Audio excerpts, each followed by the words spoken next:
Bien, vamos a desarrollar la materia subasta judicial que se encuentra en la última etapa de la carrera y respecto de la cual ustedes tienen una base en remate 1 y remate 2, donde ya han sido evaluados y pueden observar la estructura de la secuencia de esta subasta.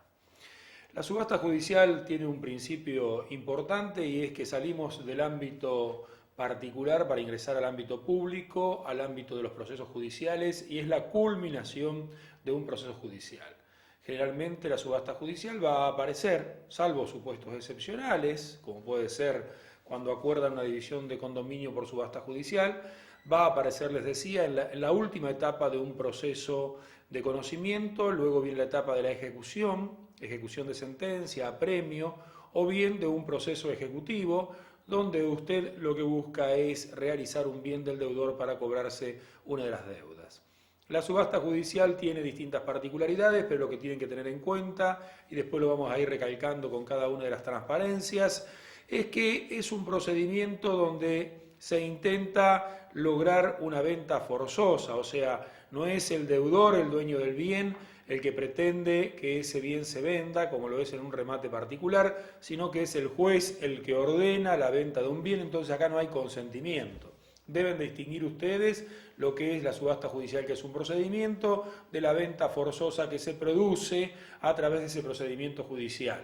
Entonces, no esperen encontrar el consentimiento del vendedor, sino que aquí lo que existe es una decisión judicial por el imperio que le da el Estado de ordenar que una cosa se venda para pagarle al acreedor. La subasta judicial está regulada en principio en cada uno de los códigos de procedimientos de las provincias, de la capital federal, el Código Procesal de la Nación. Nosotros vamos a seguir la estructura, por supuesto, como esto es una universidad nacional que comprende todas las jurisdicciones, la estructura del Código Procesal de la Nación. Entonces, que quede claro, y ahora vamos a volver a repasar cada una de las secuencias, estamos frente a un procedimiento judicial, donde existe una venta forzosa ordenada por el juez para satisfacer las acreencias de una determinada persona que pretende cobrar su crédito. No hay consentimiento, hay una orden del Estado a través del juez para que ese bien se realice, utilizando un procedimiento público que es la subasta judicial y un auxiliar de la justicia que es el martillero. Vamos a fijar un poquitito esta secuencia que acabo de reseñar en las transparencias para que ustedes puedan tener en claro los conceptos explicados. La normativa aplicable, como les decía, en principio el orden de prelación es primero el Código Procesal, luego el Decreto Ley 20266, que es el decreto que regula la actividad de los martilleros, que regula el remate público, el Código de Comercio y el Código Civil. La subasta judicial puede ser caracterizada como un proceso público, que es la tendencia procesalista. La postura sustancialista es la que dice que en realidad es una venta forzada, que predomina el aspecto sustancial, la venta, por el procedimental, el remate. Y la postura tercera es la mixta, que dice que estamos frente a una situación donde ambos ingredientes, el procesal y el sustancial, tienen igual importancia. En realidad, la subasta judicial forma parte del proceso judicial, o sea que tendría preeminencia en la doctrina nacional la corriente procesalista. Los rasgos caracterizantes, como le venía señalando, no hay consentimiento del vendedor, es una venta ordenada por el juez, no hay acuerdo de voluntades, quien compra la cosa la adquiere onerosamente y se incorpora a su patrimonio, el precio corresponde al acreedor que ejecuta, pero cumpliendo con un orden de prelación judicial que está establecido en las leyes procesales y en las leyes de fondo. Siempre debemos distinguir, la subasta es un procedimiento, la venta es un negocio. Entonces, la subasta no es igual que la venta. La subasta es el procedimiento por el cual se realiza una venta forzosa regulada en el Código Civil de la República Argentina. Allí llegamos al concepto, entonces, es el procedimiento ordenado por el órgano jurisdiccional competente a petición de parte interesada que a través de un martillero y por remate público produce un desprendimiento no consentido por su titular de un derecho sobre un bien, el que es adquirido por otro sujeto en forma onerosa y cuyo precio está afectado al pago de los créditos y accesorios que dieron origen y justificación al procedimiento. No hay contrato de compraventa, hay una adquisición derivada, hay un remate público, el precio pertenece al que ejecuta, pero luego de cumplir con los pagos que tienen prelación sobre el crédito del ejecutante. La subasta es un procedimiento claramente identificado. Ustedes están observando rápidamente que hemos pasado la primera etapa, donde tenemos en cuenta el procedimiento judicial. Primer conclusión, la subasta es un procedimiento que pretende llevar adelante una venta forzosa ordenada por un juez para satisfacer las acreencias. Salimos del ámbito privado, nos fuimos al ámbito público. Hablemos ahora de quién va a llevar adelante esta subasta judicial. Esta subasta judicial la lleva adelante el martillero. En los códigos de procedimiento, a diferencia de lo que ocurría en aquel proceso que explicamos en remate 2, en el proceso concursal de la realización de los bienes de la quiebra, donde el martillero compartía su actividad con otros enajenadores, en este caso el martillero es el único auxiliar de la justicia que puede llevar adelante la subasta judicial. Por supuesto que puede haber otras situaciones, como puede ser una licitación, como puede ser la autorización de ofertas bajo sobre, que en principio están prohibidas en los sistemas procesales. El martillero judicial puede ser propuesto por las partes. Ejemplo, las partes se ponen de acuerdo sobre la designación de un martillero en la etapa extrajudicial cuando están negociando, pero luego en el proceso judicial el acreedor dice: me reservé la facultad de designarlo. Si no está acordado por las partes en un instrumento de este tipo, quien lo va a designar va a ser el juez. El juez lo designa de unas listas que están confeccionadas de antemano en las cámaras de apelaciones de cada jurisdicción. Puede ser otra modalidad también, pero en principio son las cámaras de apelaciones los que llevan el listado de oficio. De allí se procede a un sorteo por diversos sistemas. Se sortea un martillero, el martillero es informado, el que salió sorteado es informado al juzgado, el juzgado lo intima a aceptar el cargo, el martillero tiene que aceptar el cargo en un plazo que varía según los códigos procesales, 3 o 5 días, el martillero no puede ser recusado, el martillero no puede delegar esta función en otro martillero, el martillero puede ser removido cuando haya una causal importante, pero bueno, son cuestiones que hacen a la incorporación de un sujeto que no es funcionario judicial, que viene a auxiliar a la justicia para llevar adelante un procedimiento donde es el único autorizado para hacerlo. Volvemos a la secuencia de transparencia, fijamos los conceptos de los cuales estamos hablando. Entonces el martillero, ya dijimos, hay distintas posturas. Puede ser una persona que accidentalmente cumple una función pública, un oficial público, un auxiliar de la justicia, que es la postura que nosotros sostenemos, un mandatario de los proponentes o un delegado del juez. En realidad predomina en la doctrina nacional el carácter de auxiliar de la justicia del martillero. Queda en claro entonces que el martillero es un auxiliar de la justicia que viene a cumplir un acto que solo él puede hacer, que es la subasta pública. En cuanto a la designación, el martillero es designado por el juez de una lista de oficios que llevan las cámaras.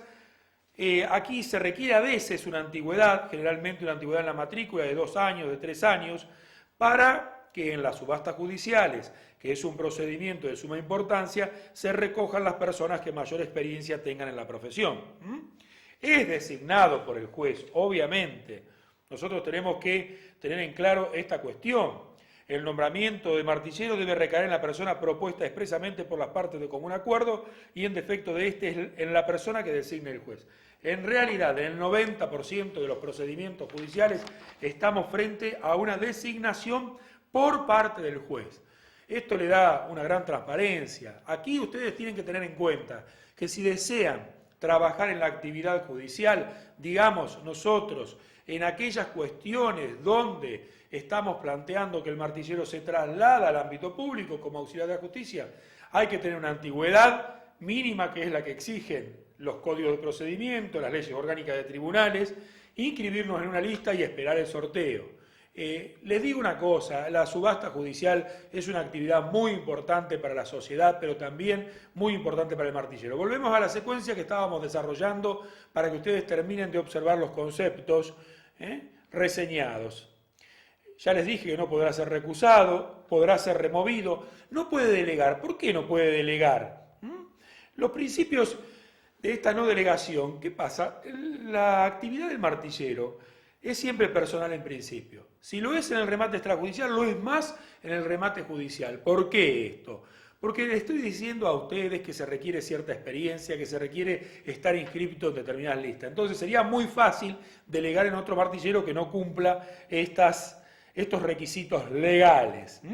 Los principios: la no renunciabilidad del cargo, la no recusabilidad del martillero, la no delegabilidad del cargo, la remoción y exclusión solo por causas justificadas previstas. Esto es importante que lo tengan en cuenta. Respecto de la renuncia, los martilleros en principio no pueden renunciar sin justa causa. Ustedes tienen aquellas preguntas usuales. ¿El cargo es irrenunciable? En principio, solo se puede renunciar con justa causa. ¿Se lo puede remover? Sí, se lo puede remover cuando exista justa causa grave. ¿Se le acepta, se lo excluye y se le aplican las sanciones? Sí, se le aplican sanciones. ¿Por qué? Porque él está incorporado a un listado que a la vez excluye a otros martilleros. Entonces, cuando resulta esta remoción, es lógico que se le aplique una sanción al martillero que generó la causa para que se lo remueva. Causas graves. Las causas graves son aquellas que van en contra de los mismos principios que justificaron su designación. La delegación está prohibida, como lo señalamos, y ustedes saben que en la ley nacional, el decreto ley, la delegación existe en algunos casos, en caso de ausencia, enfermedad o impedimento grave del martillero. Pero en este caso, en la subasta judicial, no es posible que apliquemos supletoriamente esta normativa. Entonces, sostenemos el principio de que la designación del martillero no es delegable en sede judicial.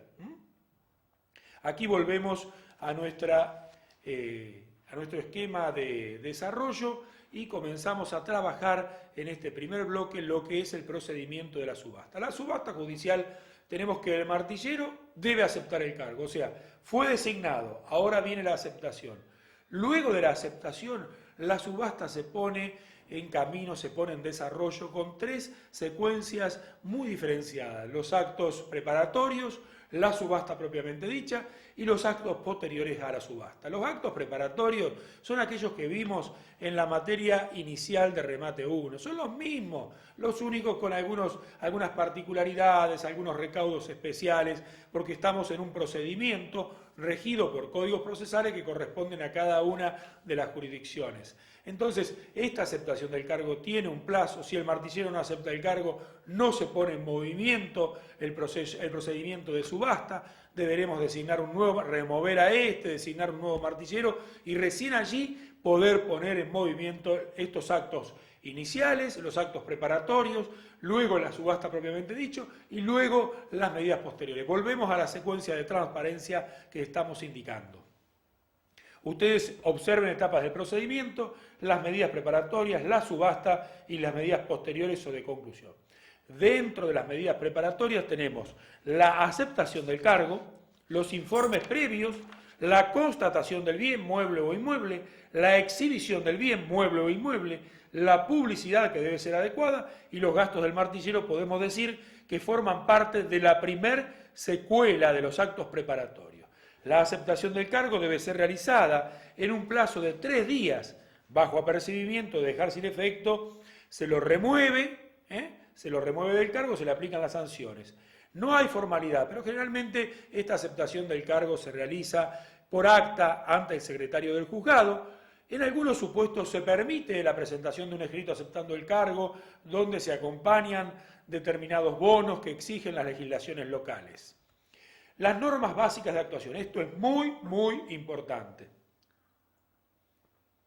En primer término, el martillero actúa de acuerdo a las instrucciones judiciales. No hay posibilidad de que se lo haga de otra manera. En segundo lugar, no es parte. El martillero no es parte, es un auxiliar de la justicia. No es ejecutante ni ejecutado. Debe actuar con la prudencia que requieren las particularidades del negocio jurídico. Entonces, volvemos un poquito a estos principios básicos, a estas normas de actuación.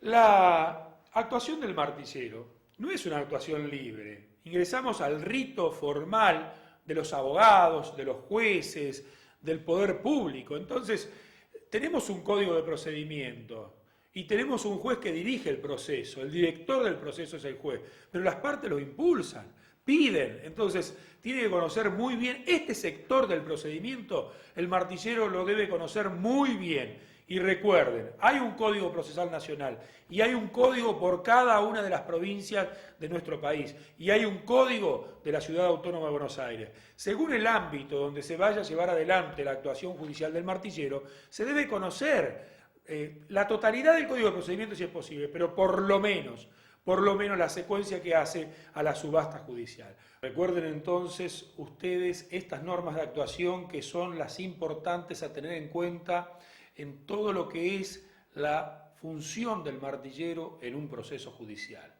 Vamos a ir cerrando este primer bloque con una pauta que nos lleva a una segunda secuencia que ya es el procedimiento en sí mismo, o sea, cuando el martillero ha cumplido con la parte formal de aceptación del cargo y comienza a desempeñarse en el proceso. Cerramos este primer bloque y luego comenzamos con esta secuencia del procedimiento propiamente dicho. En esta segunda parte nosotros nos encontramos ya inmersos en el proceso judicial. Hay cuestiones que me gustaría ir aclarando. Por ejemplo, que ustedes tienen un auto de venta. El auto de venta en gran parte del país es el acto fundacional para el martillero porque allí el juez ordena la venta del bien, fija la fecha para el sorteo del martillero, pero también establece determinadas pautas en base a las cuales se va a llevar la subasta. Y allí ustedes tienen una diferenciación a lo mejor entre bienes muebles e inmuebles. En realidad, el esquema rápidamente ustedes lo pueden tener en cuenta. Ustedes aceptaron el cargo y deben cumplir con el auto de venta. Entonces, leen el auto de venta y van a tener ordenado los pasos que deben realizar. Hay pasos que pertenecen a la parte, hay pasos que pertenecen al martillero. Pero igualmente, ustedes deben saber si la subasta está en condiciones de ser realizada o no. Entonces, deben observar si se han pedido los informes previos sobre adeuda tasas, impuestos, contribuciones, expensas, los informes previos de dominio, los informes previos de gravámenes, si el bien mueble para ser exhibido debe ser secuestrado, o sea, se llevó adelante o no se llevó adelante esta medida. También se le requiere al deudor que manifieste si los bienes se encuentran embargados, prendados. Estos acreedores embargantes o acreedores de prenda deben tomar intervención, deben tomar conocimiento, entonces se notifica a los demás acreedores. En los bienes inmuebles sucede una secuencia similar, entonces debemos tener en cuenta que hay recaudos previos que se deben cumplir. Los recaudos previos hacen a la identificación del titular, a la identificación del bien, a las deudas y gravámenes que pesan sobre el mismo y a aquellos que tengan un derecho sobre estos bienes, ya sea por embargo, por prenda, por hipoteca, puedan tomar intervención en el proceso. Yo les digo que fijemos estos conceptos con las transparencias y van a darse cuenta ustedes de qué estamos hablando en particular. Para los muebles se requiere, por supuesto, el dictado previo del auto de venta. En la misma resolución, como les decía, se requerirá al deudor para que manifieste en un plazo, puede ser 5 días o puede ser 3 días, según la legislación de cada una de las jurisdicciones, si los bienes se encuentran prendados o embargados. ¿Esto es para qué? Para dar la intervención al acreedor. Este impulso, como les decía, corresponde a las partes, pero no al martillero, sin perjuicio de que el martillero siempre, una vez que aceptó el cargo, actúa como auxiliar, puede pedir todo lo que sea necesario para llevar adelante la subasta a buen término. Se puede ordenar el secuestro de los bienes. El secuestro de los bienes es necesario en el caso de los bienes muebles porque necesitamos exhibirlos, ¿no? La notificación, como les decía, a los acreedores embargantes. En los inmuebles se piden los informes que reseñábamos, informes sobre deudas por impuestos, tasas, contribuciones, expensas si se trata de un inmueble en propiedad horizontal, las condiciones de dominio, embargos, inhibiciones. Aquí hay una particularidad que se las he subrayado, que es el plazo de vigencia temporal de 60 días, y también hay otra cuestión a la cual no nos hemos referido, que es la exhibición, la entrega del título del inmueble. ¿Para qué? ¿Para qué se entrega el título del inmueble? Esto es importante que ustedes tengan en cuenta. Yo se los expliqué en otras materias, pero lo vuelvo a reiterar. El inmueble respecto del dominio tiene una manifestación estática, que es la escritura pública, y una manifestación dinámica, que es en el registro a ver cómo está hoy el dominio de ese inmueble. Entonces, necesitamos los dos elementos. ¿Por qué? Porque el acreedor, el martillero, el acreedor, también es el juez, el ejecutante, tienen que tener certeza sobre qué es lo que se está subastando. Entonces se hace un estudio de título, para eso hay que tener el título. No alcanza con el certificado de dominio, tampoco alcanza con el título. Entonces tenemos que tener las dos manifestaciones, la estática y la dinámica. ¿Dónde está consagrado el derecho de la escritura y cómo está registrado ese derecho? Volvemos a la transparencia para seguir fijando los conceptos. La constatación del inmueble, esto es importante también tenerlo en cuenta, hay que ir a constatar, hay que ir personalmente, se libra un mandamiento al oficial de justicia, va acompañado por el martillero, a veces tenemos que ser acompañados por la fuerza pública, tenemos que tener autorización para usar la fuerza pública, para utilizar los servicios de un cerrajero. Es muy usual que nos encontremos con inmuebles que estén cerrados para impedir que se haga esta constatación.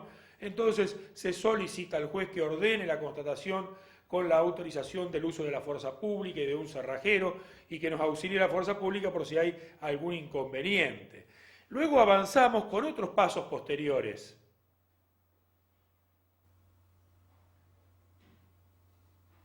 Ustedes pueden observar que en estos pasos posteriores se habla de la base de venta, el lugar de realización de la subasta, el día y la hora, la exhibición del bien mueble o inmueble y la propaganda adicional.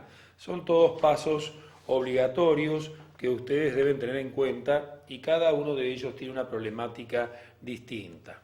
En la base de venta hablamos ya en varias oportunidades de que puede existir un acuerdo de partes, pero como estamos frente a una subasta judicial que deriva en una venta forzosa ordenada por el juez, no existe generalmente acuerdo de partes, salvo casos excepcionales, como podría ser, les dije, una división de condominio.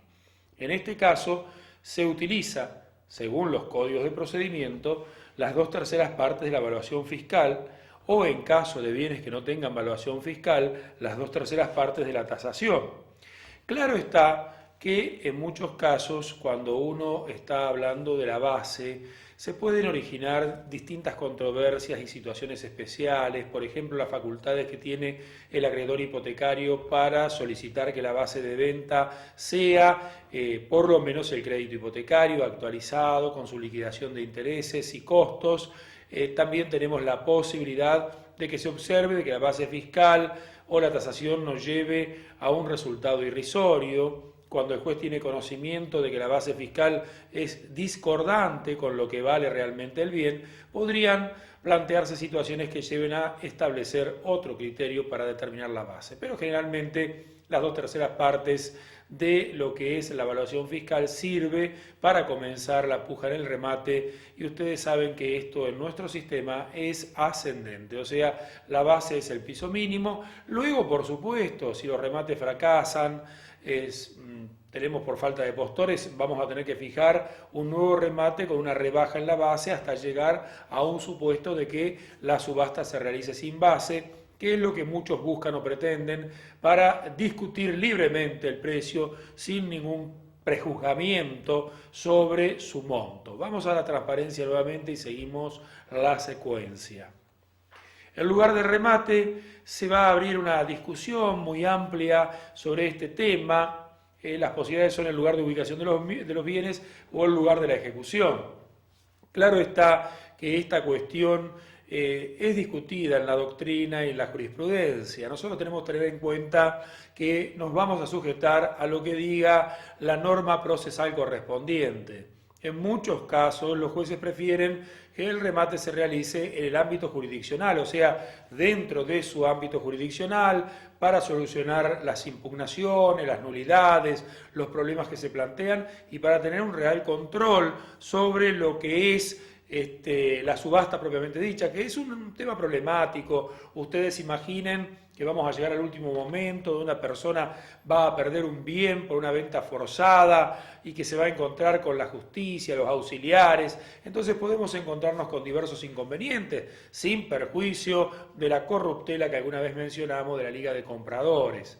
Debe recalcarse en este caso que a nivel nacional se ha creado la Oficina de Subastas Judiciales para tener un real control sobre estas cuestiones. Muchos de los grandes remates de la República Argentina se realizan en la capital federal y allí es donde operan con mayor libertad y con mayor presencia esta desvirtuación de lo que es la venta en remate judicial. Pero volvemos a la transparencia para que ustedes observen las distintas posibilidades que se pueden abrir. Aquí, ¿quién determina? Bueno, el martillero puede sugerir en qué lugar se va a realizar el remate, pero es el juez. Es el juez el que determina el lugar de realización del remate y esta resolución judicial resulta inapelable. Aquí también es interesante que me adelante un poco a la secuencia de los pasos de la subasta judicial, diciéndoles que cuando ingresamos en esta etapa del proceso, en la etapa de la ejecución, la mayoría de las resoluciones son inapelables. ¿Por qué? Porque se pretende que la subasta judicial se lleve adelante, lo que se tenía que discutir ya se discutió en el proceso. Avanzamos con lo que es la publicidad. Aquí en el tema de la publicidad hay que realizar una serie de advertencias. La publicidad está regulada en los códigos de procedimiento, pero también se aplica complementariamente el Decreto Ley 2266, del cual ustedes ya conocen bastante, que es la publicidad para el remate propiamente dicho, regulado por la ley específica. Pero a esto hay que sumarle, sí, lo que es la Ley de Defensa del Consumidor. La Ley de Defensa del Consumidor pretende que quien adquiera determinados bienes tenga un conocimiento claro y específico, preciso y fundado, veraz, cierto y objetivo de qué es lo que está adquiriendo. Nosotros entendemos que estos principios que son paradigmáticos del moderno derecho se trasladan a este procedimiento judicial. Son paradigmas, principios rectores que deben guiar toda la publicidad. Volvemos a la transparencia un minuto. Allí ustedes pueden observar que la publicidad se realiza en realidad de varias maneras. La llamada publicidad edictal se realiza a través de la publicación de un edicto en el boletín oficial y en otros diarios. El lugar de los bienes es sin lugar a dudas donde se tendría que publicar. ¿Por qué? Porque es allí donde van a estar los interesados más cercanos. Puede ser también el lugar del juicio, el domicilio del demandado. Desde nuestro punto de vista, el otro diario de gran circulación debe ser el del lugar de los bienes con prioridad sobre otros criterios. Usted puede prescindir del edicto en aquellos casos donde los edictos que tienen un gran costo, podrían desvirtuar esta clase de publicidad. Allí van a observar el contenido de los edictos, juzgado y secretaría, número de expediente, nombre de las partes, lugar, día, mes, año, hora, individualización de los bienes, ya saben porque hemos hablado, correctamente individualizado, con sus cualidades materiales, sus cualidades dominiales, sus cualidades registrales, los gravámenes, las distintas situaciones que pesan sobre el inmueble, sobre el titular, las condiciones de venta, el estado de ocupación, los horarios de visita. Y aquí tenemos particularidades. Pero luego, como les señalaba, en base al Decreto Ley 2266 y a la Ley 24240, deberemos trabajar sobre la caracterización del bien, las condiciones legales de dominio, las cualidades del bien y los gravámenes y deudas que pesan sobre el mismo. Entonces, aquí logramos lo que se llama una publicidad adecuada. La publicidad en el remate judicial adquiere distintas modalidades. En primer lugar, la publicidad edictal es sin duda la forma legal de publicidad. Tal vez la más importante, porque quien está en este mundillo de las subastas judiciales lee el boletín oficial, el boletín judicial según las jurisdicciones, y va observando claramente cuáles son los remates judiciales que se van a llevar adelante.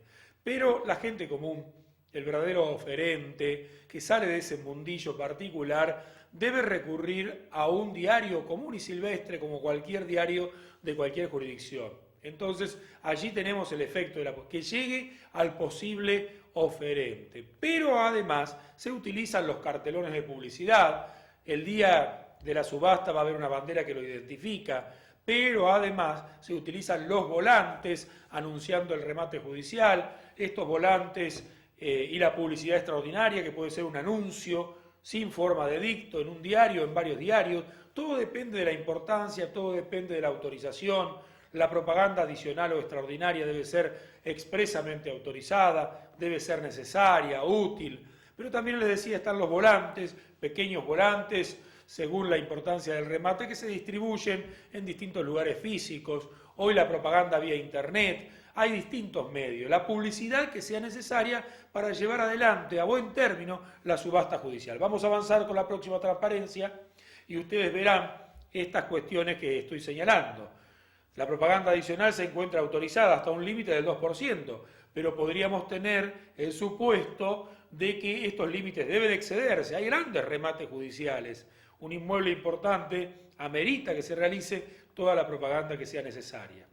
Luego tenemos la preferencia para el remate. Acá es una situación distinta. La preferencia para el remate estaríamos en varios procesos judiciales donde se ha ordenado la subasta judicial del mismo bien. Entonces, lo que se va a hacer es llevar adelante la subasta judicial en el expediente que se encuentre más adelantado. Y la llamada subasta progresiva es cuando hay varios bienes embargados para subastar, pero puede ser que con solo uno de ellos se cubra el importe del crédito reclamado, en cuyo caso nosotros vamos a vender primero un bien, puede ser inmueble o mueble. Entonces, si hay varios bienes, se va a vender en subasta pública uno de ellos. Si con el producido de esos bienes alcanza para cubrir el crédito reclamado, allí terminará por eso se llama subasta progresiva. Si no, seguiremos progresivamente con los demás bienes. La impugnación de la publicidad. Yo quiero decirles en este tema de las impugnaciones en la subasta judicial. Las impugnaciones son con criterio restrictivo y no extensivo. La impugnación de la publicidad o la nulidad de la subasta más adelante tienen un criterio restrictivo, o sea, solo cuando sean graves hechos que perturben esencialmente el desarrollo de la subasta podrán fundar alguna impugnación y que causen un verdadero perjuicio. De lo contrario, no hay posibilidad alguna de que se lleve adelante la impugnación o la nulidad. Volvemos un poquito a la transparencia para ir siguiendo la secuencia. El principio de trascendencia tiene que ser un defecto muy grave. Principio de prevalencia, o sea, usted va a hacer prevalecer en el criterio del juez lo que está expresado en el edicto a lo que surge del expediente. Principio de preclusión, tenemos 5 días solamente para impugnar luego de la última publicación. Desde ya que no se sanean con la preclusión las omisiones de la publicidad edictal. También debemos señalar algunas cuestiones generales. La liquidación previa es innecesaria, salvo que se pida la compensación. Si el acreedor pretende pedir la compensación de su crédito, debe practicar liquidación. La agregación del título, lo he mencionado. El título debe obrar en el expediente. Usted se preguntará, ¿cuándo el martillero debe asegurarse de que el título obre en el expediente? ¿Antes del auto de venta? No. Aunque algunos jueces lo piden antes del auto de venta, no estaría mal hacerlo. Pero sí antes de la publicidad de la subasta, porque les dije que necesitamos constatar el inmueble, pero también necesitamos estudiar el título. Los remates sucesivos, si hay una situación de fracaso de la subasta judicial, tenemos que tener en cuenta que puede haber remates sucesivos. Los remates sucesivos tienen una problemática que ha resuelto la Corte Suprema de Justicia de la Nación. Si fracasa el primer remate, ¿puedo seguir rematando con una retasa, o sea, con la rebaja de la base? Si vuelve a fracasar, ¿puedo seguir rematando sin base? En el mismo día, en el mismo momento, con una interrupción de minutos. El principio jurídico es que no. La Corte ha dicho que es posible hacer remates sucesivos, es posible que se publiciten en el mismo edicto, lo que no es posible es hacerlo en el mismo día. Sin embargo, la práctica judicial nos ha permitido observar en distintas jurisdicciones que los remates sucesivos se hacen con el mismo edicto, en el mismo día, y entonces, ¿qué es lo que sucede? El martillero pone el bien a la venta, a la subasta, fracasa porque no hay postores, entonces anuncia, voy a vender con una rebaja en la base del 25%, tampoco hay postores, y entonces el martillero pasa al último supuesto, que es voy a vender sin base, y allí vamos para adelante. Desde nuestro punto de vista, si bien la Corte ha señalado que estos remates sucesivos deben mantenerse, con diferencia de días para evitar que se llegue a un remate sin base como principio, no le vemos mayores obstáculos. Los oferentes van a esperar que se baje al último supuesto, o sea, sin base, para comenzar la puja desde el precio más inferior. No nos olvidemos que esto en definitiva es una puja de contenido económico. Entonces, cuando se vende sin base, no siempre es así. Muchas veces, como la base está sujetada a la evaluación fiscal y la evaluación fiscal es una situación generalmente inferior a lo que es el precio real, se arranca con una base muy inferior. Entonces, hay puja, hay posturas por sobre la base fiscal. Volvemos a la transparencia, un minuto para continuar de señalar estas cuestiones que estábamos hablando. Allí observan lo que acabamos de decir. La exhibición y el secuestro, esto está referido específicamente a los bienes muebles. Los únicos bienes que se pueden secuestrar son los bienes muebles. Los bienes muebles, los bienes inmuebles, no procede del secuestro, obviamente, es una figura que implica un desplazamiento del patrimonio del deudor hacia la exhibición pública en poder del martillero. Los bienes muebles e inmuebles ambos se deben exhibir previamente. Para quien esté interesado, en el horario de visita constate realmente las condiciones de los bienes. Respecto de los gastos, aquí hay cuestiones importantes. El procedimiento judicial no resulta un procedimiento ni sencillo ni económico. En principio, salvo que tenga un beneficio de litigar sin gastos o estemos en un proceso de quiebra donde se va a cobrar al final. Pero en principio el martillero debe publicar los edictos, el martillero debe hacer la propaganda, el martillero debe conservar bienes, secuestrar bienes, trasladar bienes, el martillero tiene que poner en funcionamiento determinados gastos para pedir los informes actualizados. Un martillero eficiente no descansa en lo que hace la parte ejecutante, él lleva adelante todo lo que le permite la ley, pide los informes, inspecciona los bienes. Entonces, esto implica gastos importantes, a veces de varios miles de pesos. Entonces, lo que el martillero puede hacer es pedir un anticipo de gastos. Si el anticipo de gastos no se materializa, el martillero puede llegar a no realizar la subasta sin ninguna clase de sanción.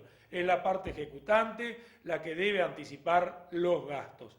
Luego de que se produce la subasta judicial, debemos decir que en principio es el ejecutado el responsable de los gastos, pero también solidariamente el ejecutante. Vamos a volver a la secuencia para que ustedes puedan observar claramente este importante tema de los gastos en la subasta judicial. Cuando el martillero lo solicitare y el juez lo considere procedente, las partes deben adelantar los fondos que se estimen necesarios para la realización de las subastas. Allí están los principios. El martillero debe estimar los gastos, puede solicitar el anticipo de fondos. Si no los anticipa, puede no realizar la subasta. Los gastos ordinarios están autorizados por la ley. Los gastos extraordinarios se debe solicitar la autorización al juez. Los ordinarios son siempre reiterables, los extraordinarios dependen de la utilidad y si fueron o no fueron autorizados. Observen ustedes que allí, en el anticipo de gastos, si no fueron anticipados, la responsabilidad, como les señalé, es solidaria entre ejecutante y ejecutado. Pero además que los gastos gozan del privilegio de los gastos de justicia. Esto es muy importante, porque ¿qué significa esto? Los gastos de justicia es lo primero que se cobra cuando se distribuyen los fondos. Entonces, estamos ante una situación de una verdadera protección, porque es el trabajo del martillero lo que se gasta, lo primero que se va a cobrar. ¿Por qué es esta razón? Porque es lo que permite que el bien se realice, para que luego cobren en realidad los demás acreedores. Observen los criterios que se han utilizado para considerar los gastos, si son necesarios, si estaban impuestos por el uso y la costumbre, si son útiles, proporcionales, si hay falta de oposición o cuestionamiento, si son comprobables, si son razonables, fundados, equitativos, o si hay circunstancias justificantes. Y también se tiene en cuenta la importancia de la subasta. Todos estos criterios son cuando existe un problema sobre si el gasto debe ser o no reconocido al martillero. Entonces son los criterios que se tienen en cuenta. Estos criterios han sido utilizados por los tribunales para admitir o rechazar la procedencia de gastos no autorizados expresamente, porque los que están autorizados expresamente, obviamente, son reintegrables de pleno derecho.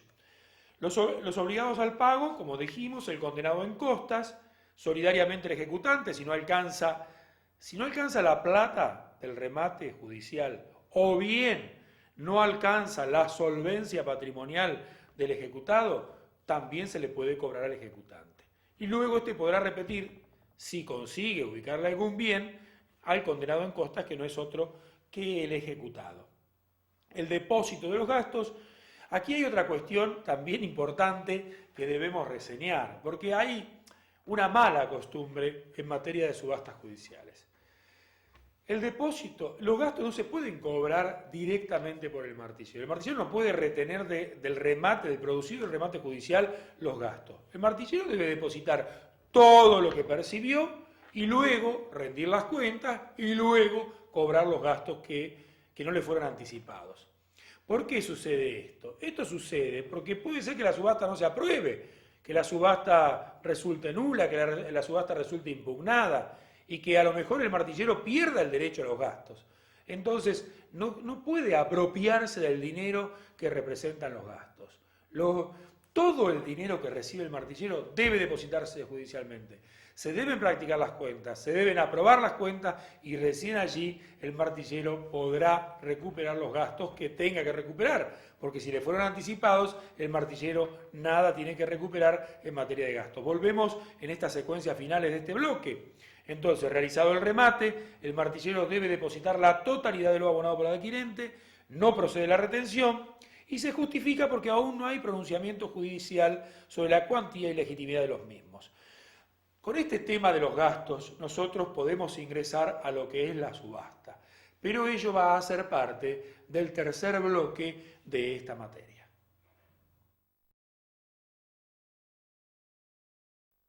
En este tercer bloque ya ingresamos en lo que es directamente la subasta propiamente dicha. Ustedes van a observar que hemos superado la primera etapa, la designación, la aceptación del cargo, las medidas previas, conocemos los bienes que vamos a rematar, hemos hecho la publicidad adecuada y conforme los plazos legales y llegó el momento de llevar adelante el remate. Ya saben ustedes que la obligación de rematar pesa sobre el martillero, pero además el Código Procesal de cada una de las jurisdicciones les impone que identifiquen el lugar del remate, coloquen la bandera, el cartelón, para que la sociedad sepa que así se está llevando adelante el remate. Generalmente en la actualidad ya hay lugares determinados. Antes era muy común que el remate se realizara en el propio bien inmueble o en determinados lugares contratados al efecto, pero hoy se hace en los locales que poseen los colegios de martilleros de cada una de las jurisdicciones y en algunos casos en el lugar que determine el tribunal actuante. Tienen salas de remate en algunas de las jurisdicciones que hemos conocido. Entonces ustedes tienen que tener una secuencia, el remate es como ya lo saben hacer, como lo han rendido en las materias remate 1, remate 2, o sea, el remate se lleva adelante a través de posturas en viva voz y que solo se pueden aceptar estas, el rematador se expresa en idioma nacional, con claridad, precisión. Entonces, esa estructura del remate no está regulada en el Código de Procedimientos, salvo las pautas de las cuales ustedes no se pueden mover, sino que están reguladas en el Decreto Ley 20266. Observen la transparencia y van a tener una secuencia allí de lo que es la subasta. Como les señalábamos, el artículo 9 del Decreto Ley es el que establece una situación particular. Allí ustedes en la subasta van a avanzar con lo que es la compra. Entonces, una vez que terminó el acto de remate, que es el mismo que ustedes conocen ya de aquella materia, primer materia, remate 1, vamos a tener la compra. Aquí aparecen particularidades. Se puede comprar para aquel que está haciendo la postura de viva voz, pero también puede comprar en comisión, situación autorizada por algunos códigos procesales y no autorizada por otros códigos procesales. En este caso, en el Sistema Nacional se puede comprar en comisión siempre y cuando se denuncie quién es el verdadero comprador, o sea, el comitente, dentro del plazo legal y esto se manifieste expresamente en el proceso. De lo contrario, resultará como definitivo adjudicatario aquel que realizó la postura de viva voz. Volvemos a la secuencia y seguimos adelante con todo nuestro esquema de desarrollo. La rendición de cuentas, de la cual me voy a referir más adelante, porque tiene un pequeño trámite incidental, está contemplada, por supuesto que está contemplada, porque el martillero está actuando en nombre de otra persona, el martillero está recibiendo dinero en nombre de la justicia, el martillero debe rendir cuentas instruida, documentada y descriptiva.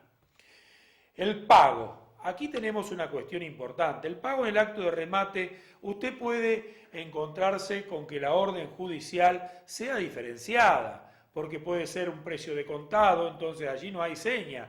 Debe entregarse al martillero la totalidad del precio, más lo que corresponde por comisión. A ver si nos entendemos. Es el juez el que decide la modalidad del pago del precio. También puede ser una seña del 10%, el 30%. El pago debe hacerse luego de aprobada la subasta, porque de lo contrario no tendríamos posibilidad. Pero también puede ser la totalidad del precio en el acto de la subasta. Cuando hay un bien muy apetecible, cuando es la modalidad, para evitar las situaciones procesales que se eternizan en el tiempo, entonces muchas veces determinados jueces toman la decisión, siempre y cuando el Código Procesal lo permita, de señalar que el precio es pago contado en el acto de la subasta. Volvemos a la transparencia para seguir avanzando. En el acto de remate usted tiene la seña y la comisión. O, les aclaro nuevamente, la totalidad del precio si así lo ha dispuesto el juez. Si solo se paga una seña, el 10, el 30, el 20, lo que corresponda, luego de aprobada la subasta se debe depositar el saldo del precio. Si no lo hace, no existen causas de fuerza mayor o no imputables al comprador, se dejará sin efecto la subasta y se ordenará un nuevo remate. Pero el postor remiso, o sea, aquel que resultó adjudicatario y luego no deposita el saldo del precio, responderá por el mayor, o sea, por la diferencia de precio que se perdió entre la primera y la segunda subasta. Si abona en tiempo y forma, continúa el trámite de transferencia. Puede suceder una circunstancia distinta, la indisponibilidad de los fondos. El comprador, en subasta pública, puede pedir la indisponibilidad de los fondos hasta tanto se escriture el bien, si es un bien inmueble o se le haga tradición del bien mueble, porque ¿para qué? Para evitar que esos fondos puedan ser afectados erróneamente, porque los fondos, vuelvo a decir, están afectados con un determinado orden de prelación. No vaya a ser cuestión que ese orden de prelación no se cumpla y que el comprador vea afectado su derecho a poseer el título en los inmuebles o la posesión en los bienes muebles. Volvemos a la transparencia para seguir la secuencia. Puede solicitar la adquirente al juez. Esta indisponibilidad no rige respecto de los gastos de escrituración y pago de impuestos. Resulta una práctica judicial correcta la de dictar una resolución estableciendo el orden de prelación de los créditos para que los acreedores puedan observar el mismo, el orden de prelación, y aún establecer el orden de retiro de los fondos. Las articulaciones infundadas del comprador son aquellas que se hacen sin ninguna clase de fundamentos, solamente para demorar el pago, son notoriamente improcedentes, pero originadas traintes, o sea, una sanción del 5 al 10% del precio obtenido. Ocurre muchas veces porque ya les dije, esto es una venta forzada, es una venta por orden judicial. Entonces muchas veces el deudor que observa que va a perder el bien, hace articulaciones infundadas. Estas articulaciones infundadas suelen ser una práctica muy habitual que los jueces deben rechazar en forma inmediata y aplicar las sanciones que correspondan.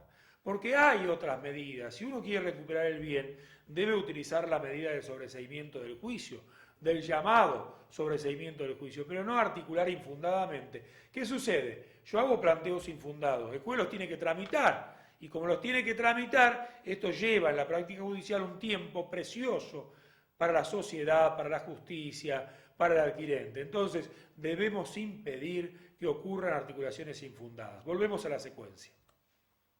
El perfeccionamiento de la venta tiene 3 requisitos. Primero, que se apruebe el remate, luego que se pague el precio y luego que se realice la tradición del bien. En el camino yo debo decir que no solo en los bienes inmuebles no alcanza con la tradición del bien, también debe hacerse la transferencia registral de dominio, para que ocurra el verdadero perfeccionamiento de la venta. Aquí ustedes deben recordar claramente que una cosa es la subasta judicial y otra cosa es la venta. Por eso el perfeccionamiento de la venta va más allá de la subasta judicial. La liquidación. La liquidación tiene 5 días desde el pago del precio, desde la aprobación del remate. El ejecutante presenta la liquidación, se corre traslado al ejecutado y aquí vienen las distintas alternativas. El ejecutado puede impugnarlas o no impugnarlas. Si las impugna, el juez resuelve y aprueba las cuentas según las correcciones que correspondan. Si no las impugna, el juez aprueba la liquidación practicada por el ejecutante. El orden de prelación. ¿De qué estamos hablando cuando hablamos del orden de prelación? Hablamos de cómo van a cobrar. Ya está el dinero, ya está la liquidación practicada por parte del ejecutante. Ahora hay que decidir a quién le entrego los fondos. Entonces, el orden de prelación surge de una conjunción de normas procesales y de normas sustanciales que van a determinar quién cobra primero, quién cobra segundo, quién cobra tercero y quién no cobra porque no hay más plata. Vayamos un poquito a la secuencia que hemos armado para ustedes. En primer lugar, se cobran los gastos de justicia, o sea, las costas de la ejecución, gastos y honorarios. Luego, los créditos con privilegio especial, prendarios, hipotecarios. Luego, los impuestos, tasas y contribuciones. Recién después, el capital e intereses. Observen ustedes que estas cargas, es importante este fallo que está allí, como hay decenas de fallos de este tipo. Ustedes se pueden preguntar, bueno, entonces, ¿qué pasa? ¿Las cargas estas de las cuales estamos hablando pesan sobre el inmueble? No, no. Pesaban sobre el inmueble. Luego de la transferencia, pesan sobre el precio, o sea, se trasladan al precio. No es que se vayan con el inmueble o con el mueble. La tradición de los bienes. Abonado el precio, se procede a la entrega de los bienes, a la entrega de la posesión de los bienes muebles e inmuebles. Luego, la transferencia e inscripción registral, o sea, se libra un oficio para que los registros tomen nota. También puede ocurrir otra cuestión, que usted diga que se designa un escribano para que protocolice las actuaciones y surja un título. De lo contrario, lo que se hace es librar un oficio al registro que corresponda, al registro del automotor o al registro de la propiedad inmueble. Pero esto ya no lo hace el martillero. Esto no lo hace. Ustedes deben saberlo para saber cómo termina la secuencia de la subasta judicial. Se libra un oficio, el juzgado libra un oficio al registro que corresponde e inscribe el bien a nombre del adquirente. Y la tradición, la entrega de la posesión, se entrega la posesión a través de un mandamiento librado al oficial de justicia que corresponda. Volvemos a la secuencia para que ustedes vayan fijando estos conceptos. Tradición de los bienes, transferencia e inscripción registral, otorgamiento de los instrumentos y la protocolización sin la necesaria intervención del ejecutado, que es reemplazado en su actuar por el juez. Si la tradición no se puede realizar, se pide el lanzamiento, se arma un incidente dentro del proceso, que es el incidente de desocupación o lanzamiento. El sobreseimiento del juicio es una institución interesante, porque ustedes piensan tal vez que allí acabó con la subasta, se bajó el martillo y el ejecutado ha perdido el bien. Queda una última oportunidad. El ejecutado puede recurrir al denominado sobreseimiento del juicio, que en definitiva es traer la plata más una penalidad, más los gastos, y pedir que se mantenga la propiedad en su dominio. Observen ustedes la placa que les estamos presentando y se van a dar cuenta de este instituto. Es la posibilidad que tiene el ejecutado de liberar los bienes y dejar sin efecto la subasta mediante el depósito del capital, intereses y costas y una suma a favor del comprador, esto es la penalidad, integrada por la comisión del martillero, el sellado del boleto y el equivalente a 1,5 veces el monto de la seña. Con esto logra que la subasta quede sin efecto. El plazo para hacerlo hasta el depósito del saldo del precio o la resolución que tiene por abonado el saldo del precio o compensado el mismo.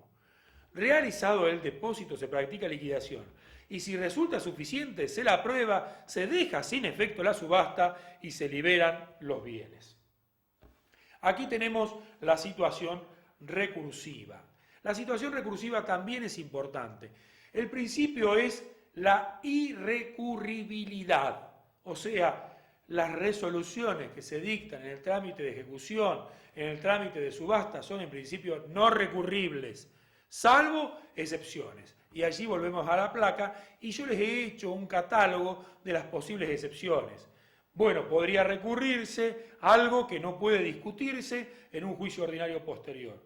O bien podrían recurrirse a aquellas que eran cuestiones de un juicio ordinario posterior, pero que fueron debatidas por error en este proceso. O que refieren al reconocimiento o no del carácter de parte, son cuestiones ajenas a la ejecución de sentencia, o causan un gravamen irreparable en un juicio ordinario posterior, o refieren a la liquidación, su tramitación y resolución. En este caso de excepciones legales sí son recurribles. Otras cuestiones que también son interesantes en esta etapa. La compensación. ¿Qué es la compensación? Puede ocurrir que el ejecutante, o sea el acreedor que está impulsando la subasta, pretenda quedarse con el bien y no puede apropiarse. Entonces, ¿qué debe hacer? Practica una liquidación y ofrece en compensación. Advierte al juez y al martillero que va a hacer uso de este derecho a compensar. En cuyo caso, en la subasta, cuando el martillero está pidiendo las ofertas, aquí el ejecutante ofrece y luego, cuando tiene que pagar, dice que va a compensar, en cuyo caso solamente deberá depositar determinados rubros, pero no el precio, porque el precio se va a compensar. Claro, aquí surgen advertencias que son necesarias que el martillero las conozca. Va a compensar, pero siempre deberá depositar cuando haya créditos con prelación. Entonces el martillero dice, atención que usted debe depositar aquellos créditos que tienen prelación. La compensación no juega plenamente. La compensación en términos abstractos y absolutamente ideales jugaría cuando es el único acreedor, entonces allí no tendríamos ninguna clase de problema. Pero vayamos un poquito a la placa para que ustedes puedan observar las particularidades. Me obliga a practicar la liquidación previa a los fines de determinar la suma a compensar. Se debe notificar para que el martillero tenga conocimiento. Si resulta menor el crédito que el resultado de la subasta, deberá depositar el faltante. No se lo puede colocar ni en mejor ni en peor situación que otro adquirente. Aquí viene también el tratamiento de los acreedores embargantes. ¿Por qué? ¿Pierden el crédito? No, se traslada al precio. Y vamos a ver en qué orden de prelación se encontraban. Entonces ustedes tienen claramente identificados allí cómo juegan los embargos que pesan sobre el bien que se está rematando. El primer embargante puede pedir que se le pague primero a él, siempre y cuando esté en el orden de prelación correspondiente. No tienen carácter de parte, pero pueden hacer los planteos que crean necesarios. A esos efectos se los notifica. Aquí, antes de ingresar a la rendición de cuentas, deberíamos cerrar este tercer bloque y abrir la última parte que tiene vicisitudes particulares. Entonces, vamos a cerrar este bloque antes de pasar a lo que es la etapa propiamente dicha posterior, donde el martillero continúa actuando. Esta es la etapa posterior al martillero y forma parte del cuarto bloque. En este cuarto bloque final, nosotros tenemos que poner el acento en 3 o 4 cuestiones que son importantes y que guardan relación, primero con la rendición de cuentas, luego debemos tratar la comisión del martillero y por último los supuestos de nulidad de subasta. Entonces, yo quiero decirles que la rendición de cuentas se rige por los principios generales, es una rendición de cuentas instruida, descriptiva, documentada.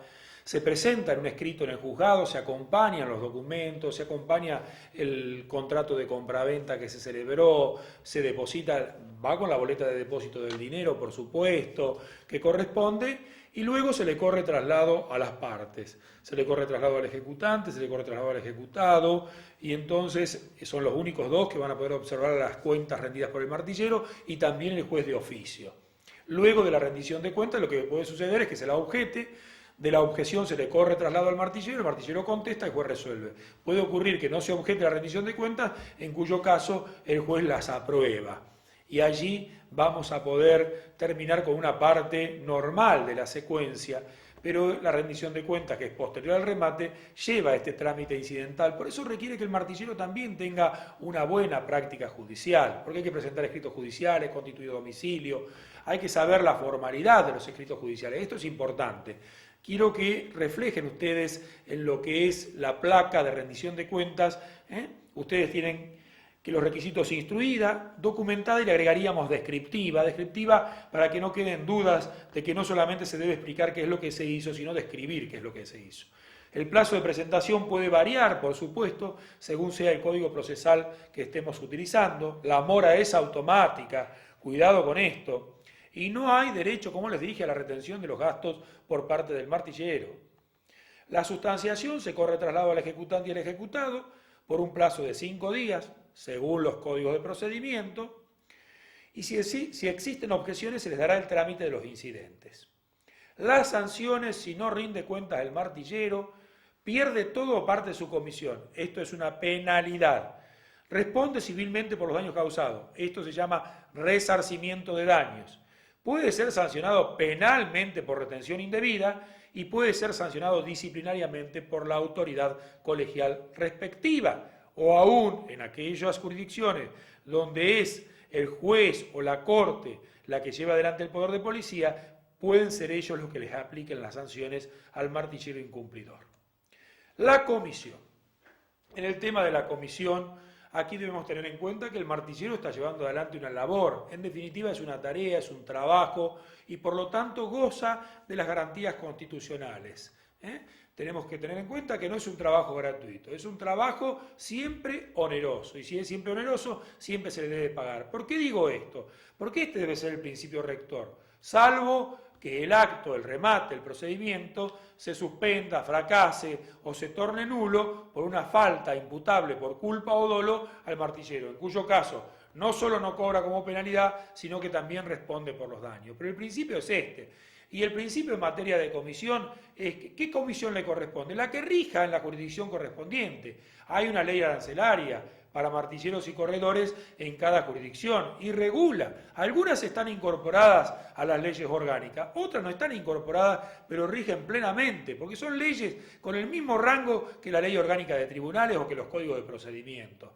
Entonces, el principio, el martillero siempre tiene por su trabajo que cobrar comisión, salvo que el remate se suspenda, fracase o se torne nulo por una falta imputable a título de culpa o dolo al martillero. Entonces, esto es diferente de los gastos. Esto es la retribución por el trabajo profesional que denominamos comisión. Entonces, vamos a hacer una secuencia de principios apoyándonos en las placas para que ustedes vean las particularidades que pueden asumir en los casos concretos. Allí ustedes tienen los principios que considero importantes. Una verdadera retribución del trabajo personal con todas las garantías constitucionales. Siempre habrá derecho a retribución. Siempre habrá derecho a retribución. Las normas legales aplicables en el Código Procesal de la Nación es esta, pero también están las de los códigos procesales de cada una de las provincias. Los obligados al pago, vamos a ser claros con esto, los obligados al pago son en primer lugar el condenado en costas, pero si el condenado en costa no resulta solvente, no cubre toda la comisión, también lo es el ejecutante. Son solidariamente obligados al pago de la comisión del martillero. Volvemos a la transparencia para que ustedes fijen los conceptos que estamos llevando adelante. En principio, el martillero tiene tanto acción contra el ejecutado como contra el ejecutante. Por supuesto, hay principios particulares. Si se declaró la nulidad de la subasta, bueno, cargará con las costas el que provocó el vicio de la subasta. Si fuera ejecutante, será el ejecutante el que responda por las costas y entre esas costas las del martillero. Lo mismo para la suspensión. Y siempre y cuando no sea imputable al martillero. Si la suspensión tiene su origen, por ejemplo, en la falta de aporte de los gastos por la actora, ésta responderá por la retribución del martillero. Si el fracaso se dio por el postor remiso, será el postor remiso, pero nunca queda desobligado ni el ejecutado ni el ejecutante.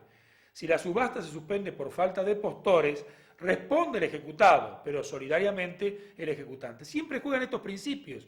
Es un marco de principios que nos permite resolver las cuestiones dudosas.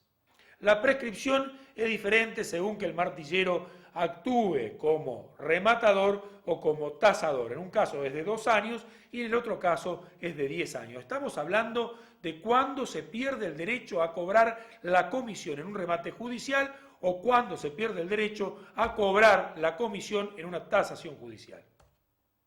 Las particularidades son las señaladas. Se aplica el arancel que surja de la legislación provincial aplicable al caso. Si no existe arancel legal, se aplica el porcentaje usual y el porcentaje se calcula sobre el precio efectivamente obtenido. Esto es importante que lo tengan en cuenta. Si fracasa, si se suspende o si se anula, existe siempre derecho a retribución. Debe ser proporcional al remate, al trabajo realizado. Les aclaro que en muchas legislaciones provinciales esto está expresamente regulado. O sea, aquí estamos señalando pautas en abstracto para que ustedes puedan solucionar cuestiones que se planteen donde no hay norma. Donde hay norma, hay norma. O sea, si la norma dice que para los remates fracasados se aplica el 25% de la comisión, será el 25% de la comisión. Generalmente se toma en cuenta la etapa del remate que se fue cumpliendo y donde se corta. Si es en la primera etapa, si es 2/3 de etapa, entonces vamos aumentando las comisiones. Hay un trabajo muy importante publicado y que ustedes reciben como material, que es el derecho a retribución, la llamada falsa comisión. Pero esta es una cuestión de denominación.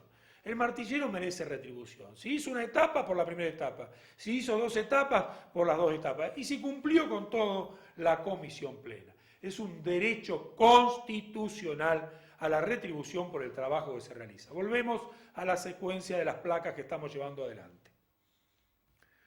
El arancel de la corporación tiene carácter privado, o sea, esto ya es una antigüedad, porque son muy pocos lugares donde no hay una ley que establezca claramente cuál es el arancel. Son nulos los convenios, ¿por qué? Porque los aranceles son de orden público. Cuando existe compensación se puede decir, ¿no tiene nadie que pagar comisión? Sí, la pagará quien adquirió. Y carece de legitimación el martillero para cuestionar la imposición de costa. Esto es una cuestión distinta. Una cosa es a quién le impone las costas el juez y otra cosa es la comisión del martillero que integra esas costas. La imposición de costas es cuando el juez resuelve y dice, quien debe pagar las costas de esta subasta judicial, de este proceso, es el ejecutante, el ejecutado, ambos. Entonces, costas al vencido, no hay costas. Aquí el problema no son las costas, porque el martillero no las puede cuestionar, sino la comisión que integra esas costas.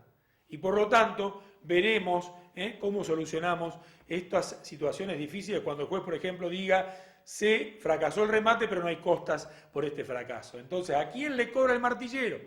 El martillero, en principio, le va a poder seguir cobrando al ejecutante, que es, en definitiva, quien requiere su participación en este proceso. Volvemos a las placas. La nulidad de la subasta es uno de los temas finales más importantes que existen en toda esta problemática de la subasta judicial. La nulidad de la subasta es un planteo muy usual en determinados foros, porque con esto se pretende que la subasta se deje sin efecto y que por lo tanto el procedimiento deba reiterarse. Aquí hay connotaciones de todo tipo, puede ser el ejecutante, el que plantea la nulidad de la subasta, puede ser el ejecutado. ¿Qué sucede? Debe haber existido un vicio trascendente que invalide, por ejemplo, no haber cumplido con un recaudo esencial. Debe ser trascendente, debe existir perjuicio para la parte que plantea la nulidad.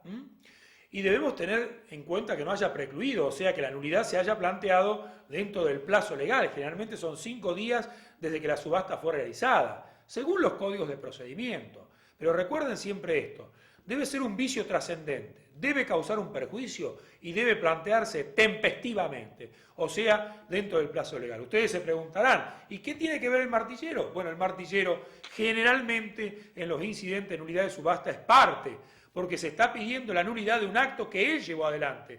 Por lo tanto, se le debe correr traslado porque el martillero tendrá mucho que decir. Y aquí recurriremos a la asistencia letrada, porque debemos hacernos representar o asistir profesionalmente por un abogado en este incidente de nulidad. Aquí está discutida la cuestión. No todos piensan que el martillero debe ser parte en este incidente de nulidad. Nosotros entendemos que si lo que se plantea la nulidad de la subasta, hay necesariamente que correrle traslado al martillero. Vamos a ir a las placas para fijar estos conceptos, seguir las secuencias y luego poder cerrar este último bloque. La nulidad de la subasta está previsto, por supuesto, en cada uno de los códigos procesales, porque es una de las nulidades procesales. La nulidad puede ser a pedido de parte o de oficio. ¿De oficio cuándo? Cuando el juez advierte, por ejemplo, que no se publicaron los edictos. No se publicaron los edictos, esa subasta se llevó adelante y es nula. Los presupuestos, que el requisito violado sea sustancial. Por ejemplo, no publicar edicto. Que exista perjuicio, porque si no se publicaron los edictos, nadie tuvo conocimiento, o la posibilidad de que la gente conozca de que se iba a llevar adelante una subasta no ha existido. Que no haya sido consentida, o sea, que no haya transcurrido el plazo legal para plantear la nulidad. Criterio a considerar. El principio de trascendencia, vicio importante. El criterio restrictivo. Las nulidades siempre se plantean con criterio restrictivo. El principio de conservación. Ante la duda de conservar o hacer caer la subasta por nulidad, debemos estar por la conservación del acto. El principio de relatividad, o sea, aquello que acompaña. Si es un vicio que puede ser subsanado, obviamente que se va a subsanar. El principio de la retroactividad, o sea, siempre y cuando pueda repetirse el acto, a lo mejor se consumió, es irrepetible, entonces no se puede plantear la nulidad porque no hay posibilidad de reproducir el acto. ¿Quiénes son los sujetos legitimados? El ejecutante, el ejecutado, el comprador y el martillero. Lo del comprador es con criterio más restrictivo aún. Se basa la inclusión del comprador en los principios de unidad, celeridad y economía procesal. ¿Por qué? Porque si se declara la nulidad de la subasta, obviamente el comprador se va a ver perjudicado. El procedimiento es incidental u ordinario. Puede ocurrir que el juez entienda que esta nulidad deba discutirse con un procedimiento amplio. Algunas cuestiones que podrían llevar a la nulidad de la subasta. La falta de notificación a un acreedor hipotecario no invalida la venta en remate, pero sí deja subsistente la hipoteca. Esto es un problema terrible, porque usted no notificó al acreedor hipotecario, el acreedor hipotecario no pudo hacer uso del derecho de elevar la base de la subasta y luego se encuentra donde el comprador tiene subsistente una hipoteca, entonces el comprador puede desistir de la compra en subasta. De lo contrario, deberá hacerse cargo de la hipoteca. Volvemos a las transparencias. Es nula la subasta si antes de su realización se denunció la muerte del ejecutado, no del ejecutante. El adjudicatario es parte en el incidente de nulidad, lo que lo habilita para defender el acto con todo tipo de argumentos o defensas. Es el juez exhortante quien debe resolver sobre la nulidad de la subasta. Aquí tenemos otra situación complicada. Esto es cuando la subasta se realiza en juzgado de extraña jurisdicción. Ejemplo, la subasta la ordena un juez de Buenos Aires y se realiza en Santa Fe. Entonces hay un juez exhortante y un juez exhortado, el de Santa Fe. ¿Quién resuelve la nulidad? Aquel, el juez exhortante. Esto parece ser el criterio jurisprudencial. ¿Está bien? ¿Está mal? Desde nuestro punto de vista, aquí hay que distinguir y no compartimos este criterio jurisprudencial. El juez exhortante se desprendió de la jurisdicción. Por lo tanto, el que debe resolver la subasta, la nulidad de subasta, es el juez que recibe el exhorto y lleva adelante el procedimiento de subasta. Designa el martillero, establece las particularidades, salvo que sea un vicio del auto de venta. Pero si fuera un vicio del auto de venta, ya ha precluido. Entonces, desde nuestro punto de vista, es el juez el que dice que se va a hacer la subasta en tal día y hora, el que debe resolver la nulidad planteada. Ustedes entiendan que estas nulidades deben analizarse con un criterio absolutamente restrictivo. Debe ser un vicio sustancial, falta de publicación de los edictos para que lo tengan en claro. Debe tramitarse generalmente por vía incidental. Si no alcanza la vía incidental, el juez puede abrir un proceso ordinario, algunos jueces lo hacen, ordinarizan el proceso para que todos tengan la amplitud probatoria y de debate que se requiere. Pero el criterio es restrictivo. Debe haber un perjuicio grave, principio de trascendencia, criterio restrictivo. Y el martillero es parte sustancial. Con esto, si la nulidad es rechazada, se cierra casi definitivamente la posibilidad de que pueda existir alguna otra incidencia de tipo judicial que pueda involucrar al martillero. Rindió cuentas, no hay nulidad de subasta, se cierra el esquema de la subasta judicial, que en definitiva, como lo habrán observado ustedes, tiene normas de rito, pero descansa en el acto de subasta, en el decreto ley 2266, que ustedes ya tienen incorporado claramente de cómo se debe llevar adelante.